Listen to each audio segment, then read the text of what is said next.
$25 million. That is how much Gucci Mane allegedly collected off one artist, while that artist was sitting in a federal prison cell not seeing a single dollar.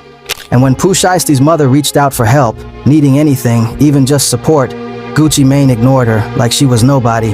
But here's where it gets real dark. When Pooh finally came home after 3 years behind bars, ready to reclaim his career and collect what was owed to him, he sat down and asked Gucci Mane directly, "Where is my money?" And Gucci Mane looked him in the face and said, "I'm broke right now." Broke. The CEO of 1017 Records, the label that just spent 3 years collecting off one of the hottest artists in Memphis rap. Broke. Now understand something. In the streets, there is nothing, and I mean nothing, more disrespectful than playing with a man's money. That is the kind of thing people are willing to die over. And allegedly, Pooh Shiesty was done talking.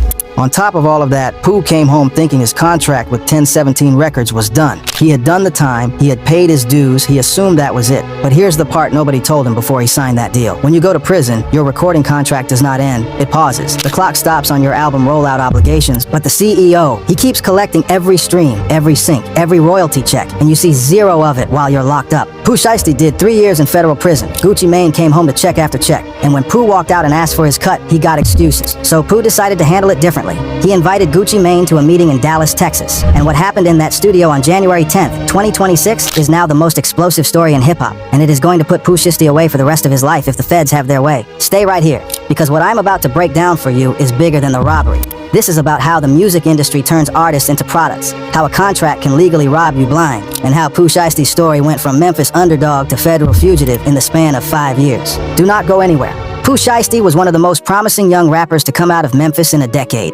In a city that gave hip-hop 3-6 Mafia, Yo Gotti, and Moneybagg Yo. That is not a small statement. He had the flow, the energy, the street credibility, and the commercial appeal. When Gucci Mane came knocking, it felt like a blessing, a legend reaching down to pull up the next generation. But the relationship between Pooh Shiesty and Gucci Mane did not stay a blessing for long. What people see on the surface, the collab records, the matching chain photos, the Instagram posts, none of that tells you what was really going on behind closed doors. The contracts, the money, the silence. To understand how things got to the point where Pooh Shiesty allegedly put an AK-style pistol in Gucci Mane's face and forced him to sign a release at gunpoint, we gotta go all the way back to where this relationship started. Because this story does not begin in a Dallas studio in 2026. It begins in Memphis in 2019. Let's rewind to 2019. Lontrell Williams Jr., known on the streets and in the booth as Pooh Shiesty, was a 20-year-old kid from Memphis, Tennessee, with no major label deal, no industry connections, and everything to prove. His father, Lontrell Williams Sr., known in Memphis as Mob Boss, had founded his own local label called Mob